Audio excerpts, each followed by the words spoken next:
ಕರ್ನಾಟಕ ರಾಜಕೀಯದಲ್ಲಿ ಸಿಎಂ ಸ್ಥಾನದ ಬಗ್ಗೆ ಚರ್ಚೆ ತೀವ್ರಗೊಂಡಿರುವ ಹಿನ್ನೆಲೆ ಮಂಗಳೂರಿನಲ್ಲಿ ಮುಖ್ಯಮಂತ್ರಿ ಸಿದ್ದರಾಮಯ್ಯ ನೀಡಿದ ಹೇಳಿಕೆ ಇದೀಗ ರಾಜ್ಯ ರಾಜಕೀಯ ವಲಯದಲ್ಲಿ ಭಾರಿ ಚರ್ಚೆಗೆ ಕಾರಣ ಆಗಿದೆ. ಎಷ್ಟು ದಿನ ನಾನೇ ಪೂರ್ಣವಧಿ ಸಿಎಂ ಎಂದು ದೃಢವಾಗಿ ಹೇಳ್ತಿದ್ದ ಸಿದ್ದರಾಮಯ್ಯ ಇದೀಗ ಸ್ವಲ್ಪ ದಾಟಿ ಬದಲಾಯಿಸಿ ಹೈಕಮಾಂಡ್ ಒಪ್ಪಿದ್ರೆ ನಾನೇ ಪೂರ್ಣವಧಿ ಸಿಎಂ ಅಂತ ತಿಳಿಸಿದ್ರು. ಅವರ ಈ ಮಾತುಗಳಿಂದ ಕಾಂಗ್ರೆಸ್ ಪಕ್ಷದ ಒಳ ರಾಜಕೀಯದಲ್ಲಿ ಮತ್ತೊಂದು ಚರ್ಚೆ ಶುರುವಾಗ್ತಾ ಇದೆ. ಹೈಕಮಾಂಡ್ ಮುಂದಿನ ನಿರ್ಧಾರವೇ ಎಲ್ಲರ ಕಣ್ಣಿನ ಕೇಂದ್ರವಾಗಿದೆ. ಸಿದ್ದರಾಮಯ್ಯ ಅವರು ಮಂಗಳೂರಿನಲ್ಲಿ ಕೊಟ್ಟಿರುವಂತಹ ಹೇಳಿಕೆ ಪ್ರಜಾಪ್ರಭುತ್ವದಲ್ಲಿ ಸ್ಪರ್ಧೆಯಲ್ಲಿ ಇರುವವರನ್ನ ತಪ್ಪಿಸಲು ಆಗಲ್ಲ, ಸ್ಪರ್ಧೆಯಲ್ಲಿ ಇರಬೇಡಿ ಎಂದು ಹೇಳಲು ಸಾಧ್ಯವಿಲ್ಲ, ಹೇಳುವ ಕೇಳುವ ಹಕ್ಕು ಎಲ್ಲರಿಗೂ ಇದೆ, ಅಂತಿಮ ತೀರ್ಮಾನ ಹೈಕಮಾಂಡ್ನದ್ದೇ, ಹೈಕಮಾಂಡ್ ಒಪ್ಪಿದ್ರೆ ನಾನೇ ಪೂರ್ಣವಧಿ ಸಿಎಂ ಆಗಿ ಮುಂದುವರಿಸ್ತೇನೆ. ಈ ಬಗ್ಗೆ ಸಿಎಂ ಸಿದ್ದರಾಮಯ್ಯ ತಿಳಿಸಿದ್ರು. ಇನ್ನ ಈ ಹೇಳಿಕೆಯಿಂದ ಸಿಎಂ ಸ್ಥಾನ ಹಂಚಿಕೆ ಕುರಿತ ಹಳೆಯ ವಿವಾದ ಮತ್ತೊಮ್ಮೆ ಮೇಲೇಳಿದೆ. ಮುಖ್ಯಮಂತ್ರಿಯವರ ಈ ಹೇಳಿಕೆಗೆ ಉಪಮುಖ್ಯಮಂತ್ರಿ ಡಿ.ಕೆ. ಶಿವಕುಮಾರ್ ಅವರು ಸಖತ್ ರಿಯಾಕ್ಷನ್ ಕೊಟ್ಟಿದ್ದಾರೆ. ಇನ್ನು ಈ ಬಗ್ಗೆ ತಕ್ಷಣ ಡಿ.ಕೆ. ಶಿವಕುಮಾರ್ ಅವರು ಪ್ರತಿಕ್ರಿಯೆ ನೀಡಿದ್ದು ತಮ್ಮ ಶೈಲಿಯಲ್ಲೇ ಶಾಂತವಾಗಿ ಮಾತನಾಡಿದ್ದಾರೆ. ಡಿ.ಕೆ.ಶಿ ಹೇಳುವಂತೆ ನನ್ನ ದೆಹಲಿ ಪ್ರವಾಸದ ಬಗ್ಗೆ ಯಾರೇನು ಹೇಳ್ಕೊಂಡ್ರು ನನಗೆ ಪರವಾಗಿಲ್ಲ, ನಾನು ಹೋಗಿರುವ ಕೆಲಸದ ಬಗ್ಗೆ ಮಾತ್ರ ಹೇಳ್ತೇನೆ. ಸಿಎಂ ಹೇಳಿದ ಮೇಲೆ ಇನ್ನೇನಿದೆ, ಅವ್ರಿಗೇನು ಹೇಳುತ್ತಾರೋ ನಾನು ಹಾಗೆ ನಡೆದುಕೊಳ್ತೇನೆ ಅಂತ ತಿಳಿಸಿದ್ದಾರೆ. ಇನ್ನು ಅವರ ಈ ಪ್ರತಿಕ್ರಿಯೆಯಿಂದ ಇಬ್ಬರ ನಡುವೆ ತಲೆದೋರುತ್ತಿದ್ದ ರಾಜಕೀಯ ಬಿಕ್ಕಟ್ಟು ತಾತ್ಕಾಲಿಕವಾಗಿ ಶಮನಗೊಂಡಂತಾಗಿದೆ. ಆದರೆ ಪಕ್ಷದ ಒಳಗೆ ಸಿಎಂ ಸ್ಥಾನ ಹಂಚಿಕೆ ಕುರಿತ ಚರ್ಚೆ ಮತ್ತೆ ವೇಗ ಪಡೆದಿದೆ. ಕಾಂಗ್ರೆಸ್ ಹೈಕಮಾಂಡ್ ಮುಂದಿನ ದಿನಗಳಲ್ಲಿ ಯಾವ ತೀರ್ಮಾನ ಕೈಗೊಳ್ಳಲಿದೆ ಈ ಬಗ್ಗೆ ಭಾರಿ ಕುತೂಹಲ ಮೂಡಿರುವಂಥದ್ದು. ಇನ್ನು ಹೈಕಮಾಂಡ್ ಸಿದ್ದರಾಮಯ್ಯರನ್ನ ಪೂರ್ಣವಧಿಗೆ ಮುಂದುವರಿಸುತ್ತಾ ಅಥವಾ ಅಧಿಕಾರ ಹಸ್ತಾಂತರದ ಮಾತು ಮತ್ತೊಮ್ಮೆ ಚರ್ಚೆಗೆ ಬರುತ್ತಾ ಅನ್ನುವಂಥದ್ದನ್ನ ಕಾದು ನೋಡಬೇಕಾಗಿದೆ. ಇನ್ನು ಈ ಎಲ್ಲಾ ಪ್ರಶ್ನೆಗಳು ರಾಜಕೀಯ ವಲಯದಲ್ಲಿ ಕೇಳಿ ಬರ್ತಾ ಇರುವಂಥದ್ದು. ಮುಂದಿನ ತಿಂಗಳು ಸಿದ್ದರಾಮಯ್ಯ ಅವರು ಸಿಎಂ ಆಗಿ 2.5 ವರ್ಷಗಳನ್ನ ಪೂರೈಸಲಿದ್ದಾರೆ. ಹೈಕಮಾಂಡ್ನ ಒಪ್ಪಂದದ ಪ್ರಕಾರ ಈ ಅವಧಿಯ ನಂತರ ಅಧಿಕಾರ ಹಸ್ತಾಂತರದ ಚರ್ಚೆ ನಡೆಯಬೇಕಿತ್ತು. ಈ ಬಗ್ಗೆ ಸಹ ಮಾತು ಹೊರಬಿದ್ದಿರುವಂಥದ್ದು ರಾಜಕೀಯದ ಒಳಗಟ್ಟಿನಲ್ಲಿ ಕೇಳಿ ಬರ್ತಾ ಇದೆ. ಆದರೆ ಸದ್ಯಕ್ಕೆ ಸಿಎಂ ಮತ್ತು ಡಿ.ಕೆ.ಶಿ ಇಬ್ಬರು ತಮ್ಮ ಮಾತುಗಳಲ್ಲಿ ನಿಭಾಯಿಸ್ತಾ ಇದ್ದು ಯಾವುದೇ ಬಿಕ್ಕಟ್ಟು ಇಲ್ಲ ಎನ್ನುವ ಭಾವ ಮೂಡಿಸಿದ್ದಾರೆ. ಆದರೂ ಕಾಂಗ್ರೆಸ್ ಹೈಕಮಾಂಡ್ನ ಮುಂದಿನ ನಿರ್ಧಾರವು ರಾಜ್ಯ ರಾಜಕೀಯದ ದಿಕ್ಕು ತೋರುವಂತಾಗಿದೆ. ಸಿದ್ದರಾಮಯ್ಯರನ್ನ ಪೂರ್ಣವಧಿಗೆ ಮುಂದುವರಿಸ್ತಾರಾ ಅಥವಾ ಬದಲಾವಣೆ ಮಾಡ್ತಾರಾ ಎಂಬುದು ಮುಂದಿನ ಕೆಲವು ವಾರಗಳಲ್ಲಿ ಸ್ಪಷ್ಟವಾಗುವ ಸಾಧ್ಯತೆ ಇದೆ.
ಐಟಿಬಿಟಿ ಸಚಿವ ಪ್ರಿಯಾಂಕ್ ಖರ್ಗೆ ಮತ್ತು ಅಸ್ಸಾಂ ಮುಖ್ಯಮಂತ್ರಿ ಹೇಮಂತ ಬಿಸ್ವಾ ಶರ್ಮಾ ನಡುವಿನ ವಾಕ್ಸಮರ ಇದೀಗ ದೇಶದ ರಾಜಕೀಯ ವಲಯದಲ್ಲಿ ಭಾರಿ ಚರ್ಚೆಗೆ ಗ್ರಾಸ ಆಗಿದೆ.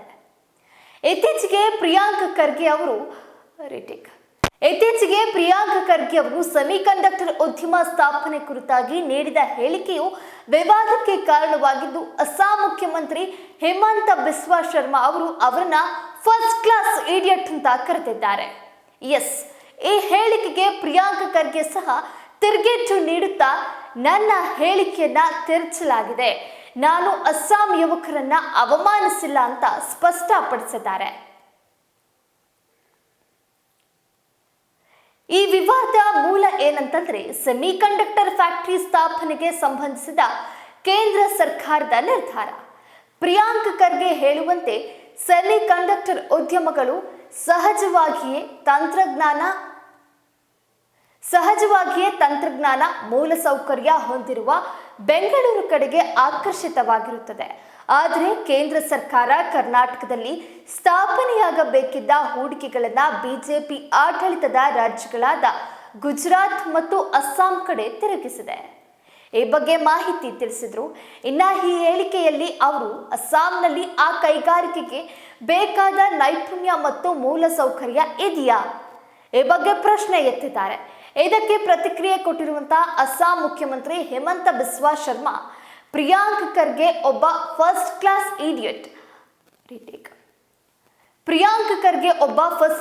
ಇಡಿಯಟ್. ಅವರು ಅಸ್ಸಾಂ ಯುವಕರನ್ನ ಅವಮಾನ ಮಾಡಿದ್ದಾರೆ. ಇದು ಇಡೀ ಅಸ್ಸಾಂ ರಾಜ್ಯದ ಪ್ರಭಾವಿವಂತ ಯುವಕರಿಗೆ ಮಾಡಿದ ಅವಮಾನ. ನಾವು ಅವರ ವಿರುದ್ಧ ಪ್ರಕರಣ ದಾಖಲಿಸುವ ವಿಚಾರವನ್ನ ಪರಿಗಣಿಸ್ತಾ ಇದ್ದೀವಿ ಅಂತ ಗರಂ ಪ್ರತಿಕ್ರಿಯೆಯನ್ನ ಕೊಟ್ಟಿದ್ದಾರೆ. ಇಷ್ಟೇ ಅಲ್ಲ, ಇದರ ಜೊತೆಗೆ ಅಸ್ಸಾಂ ಕಾಂಗ್ರೆಸ್ ಕೂಡ ಪ್ರಿಯಾಂಕ್ ಖರ್ಗೆಯ ಹೇಳಿಕೆಯನ್ನ ಖಂಡಿಸಬೇಕು ಎಂದು ಬಿಜೆಪಿ ಆಗ್ರಹಿಸಿದೆ. ಆದರೆ ಪ್ರಿಯಾಂಕ್ ಖರ್ಗೆ ಈ ಆರೋಪಗಳನ್ನ ತಳ್ಳಿ ಹಾಕುತ್ತಾ, ನಾನು ಹೇಳಿಕೆಗಳನ್ನ ಹೇಮಂತ ಬಿಸ್ವಾ ಶರ್ಮಾ ಮತ್ತು ಬಿಜೆಪಿ ರಾಜಕೀಯವಾಗಿ ತಿರುಚಿದ್ದಾರೆ. ನಾನು ಅಸ್ಸಾಂ ಅಥವಾ ಅಸ್ಸಾಮಿ ಯುವಕರನ್ನ ಅವಮಾನಿಸಿಲ್ಲ. ನಾನು ಕೇವಲ ಸೆಮಿಕಂಡಕ್ಟರ್ ಹೂಡಿಕೆಗಳನ್ನ ರಾಜಕೀಯ ಕಾರಣಗಳಿಂದ ಬಿಜೆಪಿ ಆಡಳಿತ ರಾಜ್ಯಗಳಿಗೆ ತಿರುಗಿಸಲಾಗ್ತಾ ಇದೆ ಎಂಬ ವಿಚಾರವನ್ನ ಉಲ್ಲೇಖಿಸಿದೆ ಎಂದು ತಿಳಿಸಿದ್ದಾರೆ. ಅವರು ಮತ್ತಷ್ಟು ಸ್ಪಷ್ಟನೆ ನೀಡುತ್ತಾ, ನೀತಿ ಆಯೋಗದ ಇತ್ತೀಚಿನ ವರದಿಯ ಪ್ರಕಾರ ಕಳೆದ 1 ದಶಕದ ಬಿಜೆಪಿ ಆಡಳಿತದ ಬಳಿಕ ಅಸ್ಸಾಂ ರಾಜ್ಯ ಆರೋಗ್ಯ, ಶಿಕ್ಷಣ ಮತ್ತು ಆರ್ಥಿಕ ಬೆಳವಣಿಗೆಯಂತಹ ಪ್ರಮುಖ ಅಭಿವೃದ್ಧಿ ಸೂಚಕಗಳಲ್ಲಿ ಕೊನೆಯ 5 ರಾಜ್ಯಗಳಲ್ಲಿ ಒಂದಾಗಿದೆ. ನಾನು ಇದನ್ನೇ ಹೇಳಿದ್ದೆ. ಮುಖ್ಯಮಂತ್ರಿ ತಮ್ಮ ವೈಫಲ್ಯವನ್ನ ಮುಚ್ಚಿ ಹಾಕಲು ನನ್ನ ಹೇಳಿಕೆಯನ್ನ ತಿರುಚಿಸ್ತಾ ಇದ್ದಾರೆ. ತಮ್ಮ ರಾಜ್ಯದ ಯುವಕರು ಬೇರೆಡೆ ಕೆಲಸ ಹುಡುಕಲು ಅಸ್ಸಾಂ ತೊರಿತಾ ಇದ್ದಾರೆ ಎಂಬುದಕ್ಕೆ ಅವರು ಉತ್ತರ ಕೊಡಲಿ ಅಂತ ಪ್ರಹಾರ ಮಾಡಿದ್ದಾರೆ. ಇದರಿಂದಾಗಿ ಪ್ರಿಯಾಂಕ್ ಖರ್ಗೆ ಮತ್ತು ಹೇಮಂತ ಬಿಸ್ವಾ ಶರ್ಮಾ ನಡುವಿನ ಮಾತಿನ ಯುದ್ಧ ದಿನದಿಂದ ದಿನಕ್ಕೆ ಕಾವೇರ್ತಾ ಇದೆ. ರಾಜಕೀಯ ವಲಯದಲ್ಲಿ ಈಗ ವಿವಾದ ದೊಡ್ಡ ಚರ್ಚೆಯ ಕೇಂದ್ರವಾಗಿದೆ. ಇನ್ನ ಈ ವಿಷಯ ದೊಡ್ಡ ಚರ್ಚೆಯ ವಿಷಯವಾಗಿದ್ದು, ಕಾಂಗ್ರೆಸ್ ಮತ್ತು ಬಿಜೆಪಿ ಇಬ್ಬರ ನಡುವಿನ ವಾಕ್ಸಮರ ಇನ್ನಷ್ಟು ತೀವ್ರವಾಗುವ ಲಕ್ಷಣಗಳು ಗೋಚರಿಸ್ತಾ ಇದೆ. ಕಟ್ ಮಾಡಿ.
ಅಯೋಧ್ಯೆಯ ಶ್ರೀರಾಮ ಜನ್ಮಭೂಮಿಯಲ್ಲಿ ಭವ್ಯ ರಾಮ ಮಂದಿರ ನಿರ್ಮಾಣ ಕಾರ್ಯವು ವೇಗವಾಗಿ ಮುಂದುವರಿತಾ ಇದೆ.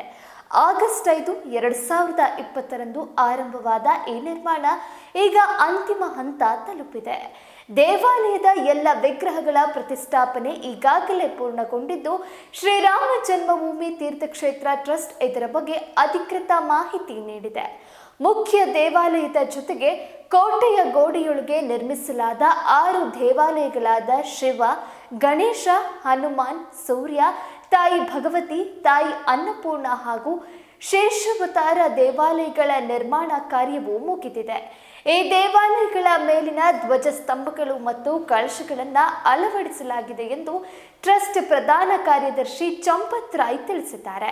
ಅದೇ ರೀತಿ ಮಹರ್ಷಿ ವಾಲ್ಮೀಕಿ, ವಸಿಷ್ಠ, ವಿಶ್ವಾಮಿತ್ರ, ಅಗಸ್ತ್ಯ, ನಿಷಾದರಾಜ, ಶಬರಿ ಮತ್ತು ಅಹಲ್ಯೆಯ ಜೀವನವನ್ನು ಚಿತ್ರಿಸುವ ಸಪ್ತ ಮಂಟಪದ ನಿರ್ಮಾಣವು ಪೂರ್ಣಗೊಂಡಿದೆ. ಸಂತ ತುಳಸಿದಾಸರ ದೇವಾಲಯ, ರಣಹದ್ದು ರಾಜ ಜಟಾಯು ಹಾಗೂ ಅಳಿಲಿನ ಪ್ರತಿಮೆಗಳನ್ನು ಅಳವಡಿಸಲಾಗಿದೆ. ಸಂದರ್ಶಕರ ಅನುಕೂಲಕ್ಕಾಗಿ ಅಗತ್ಯ ಸೌಕರ್ಯಗಳಾದ ರಸ್ತೆ, ನೆಲಗಟ್ಟೆ, ಹಸಿರೀಕರಣ ಮತ್ತು ಸೌಂದರ್ಯ ವೃದ್ಧಿ ಕಾರ್ಯಗಳು ಸಂಪೂರ್ಣಗೊಂಡಿದೆ. ಜೊತೆಗೆ 3.5 ಕಿಲೋಮೀಟರ್ ಉದ್ದದ ಗಡಿಗೋಡೆ, ಟ್ರಸ್ಟ್ ಕಚೇರಿ, ಅತಿಥಿ ಗೃಹ ಮತ್ತು ಸಭಾಂಗಣದ ನಿರ್ಮಾಣವು ಅಂತಿಮ ಹಂತದಲ್ಲಿದೆ.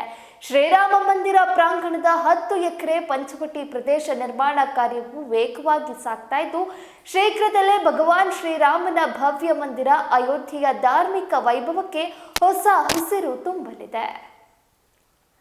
ಪವರ್ ಸ್ಟಾರ್ ಪುನೀತ್ ರಾಜ್ಕುಮಾರ್ ಅವರ 4ನೇ ಸ್ಮರಣೆ retake.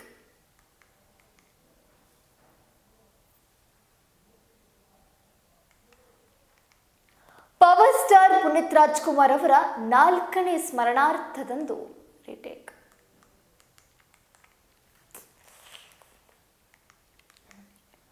Power star Puneeth Rajkumar ಅವರ 4ನೇ ರೀಟೇಕ್.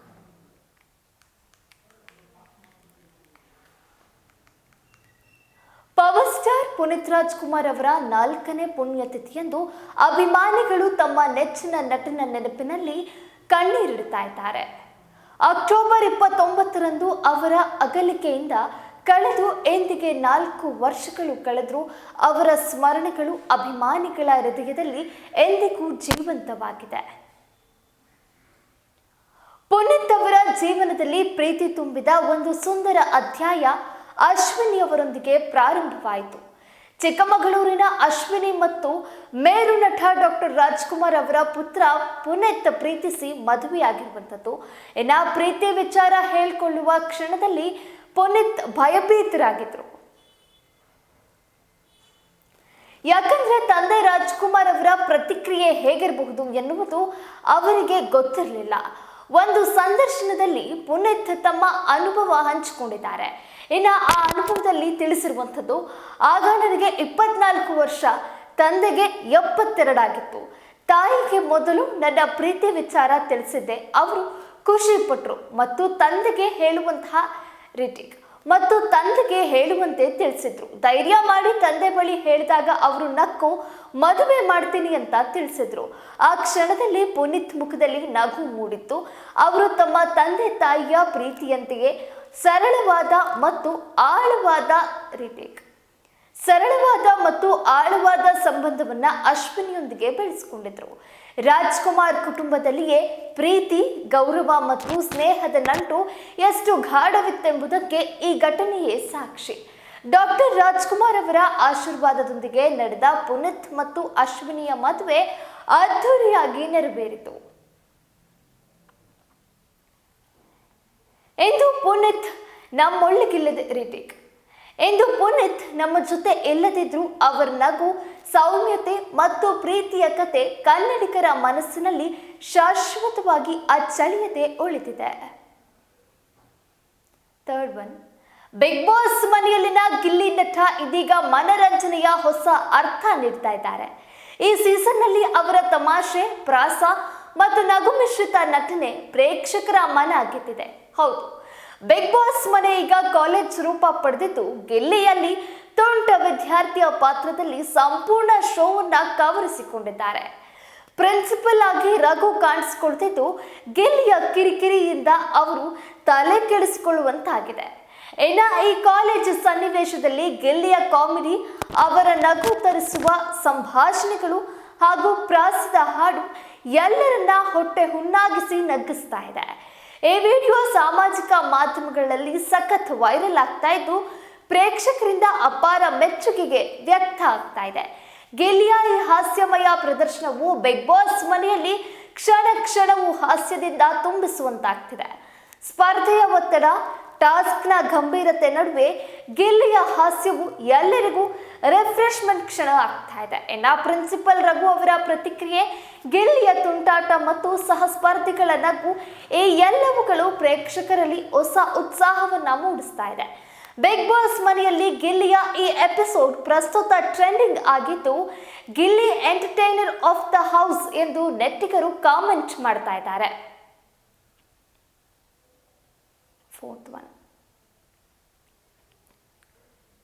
ಆಸ್ಟ್ರೇಲಿಯಾ ವಿರುದ್ಧದ 3ನೇ ಏಕದಿನ ಪಂದ್ಯದಲ್ಲಿ ಗಂಭೀರವಾಗಿ ಗಾಯಗೊಂಡಿದ್ದ team India batsman Shreyas Iyer ಅವರ ಆರೋಗ್ಯ ಸ್ಥಿತಿ ಈಗ ಸ್ಥಿರವಾಗಿದೆ.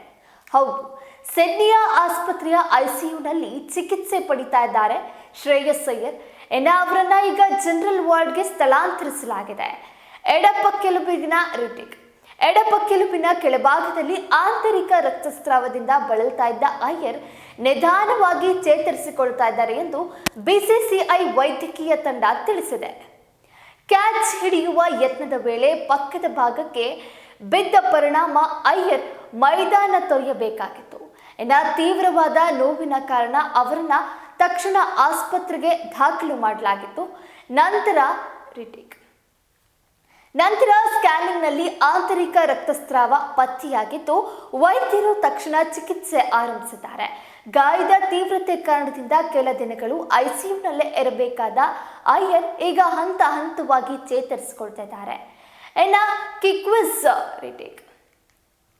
ಕ್ರಿಕ್ವಿಸ್ ವರದಿಯ ಪ್ರಕಾರ ಅಯ್ಯರ್ ಅವರ ಸ್ಥಿತಿ ಸ್ಥಿರವಾಗಿದ್ದರೂ ವೈದ್ಯಕೀಯ ತಂಡ ಅವರು ಪೂರ್ಣ ಚೇತರಿಸಿಕೊಳ್ಳುವವರೆಗೆ ಸಿಡ್ನಿಯಲ್ಲಿಯೇ ಇರಲಿದ್ದಾರೆ. ಶ್ರೇಯಸ್ ಅವರ ಕೆಲವು ಸ್ನೇಹಿತರು ಈಗಾಗಲೇ ಆಸ್ಪತ್ರೆಯಲ್ಲಿ ಇದ್ದಾರೆ. ಅವರ ಕುಟುಂಬ ವರ್ಗದವರು ಮುಂಬೈನಿಂದ ಶೀಘ್ರದಲ್ಲೇ ಸಿಡ್ನಿಗೆ ತೆರಳಲಿದ್ದಾರೆ. ಬಿಸಿಸಿಐ ವೈದ್ಯರು ಮತ್ತು ಸ್ಥಳೀಯ ತಜ್ಞರು ಅವರ ಆರೋಗ್ಯವನ್ನ ನಿಗದಿಯಾಗಿ ಮೇಲ್ವಿಚಾರಣೆಯನ್ನ ನಡೆಸ್ತಾ ಇದ್ದಾರೆ. ಇಷ್ಟಲ್ಲದೆ ಅಭಿಮಾನಿಗಳು ಶ್ರೇಯಸ್ ಅಯ್ಯರ್ ಶೀಘ್ರ ಗುಣಮುಖರಾಗಲಿ ಅಂತ ಸಾಮಾಜಿಕ ಮಾಧ್ಯಮಗಳಲ್ಲಿ ಕಾಮೆಂಟ್ ಹಾಕಿ ಶುಭಾಶಯಗಳನ್ನ ಹಂಚ್ತಾ ಇದ್ದಾರೆ. ಕಟ್ ಮಾಡಿ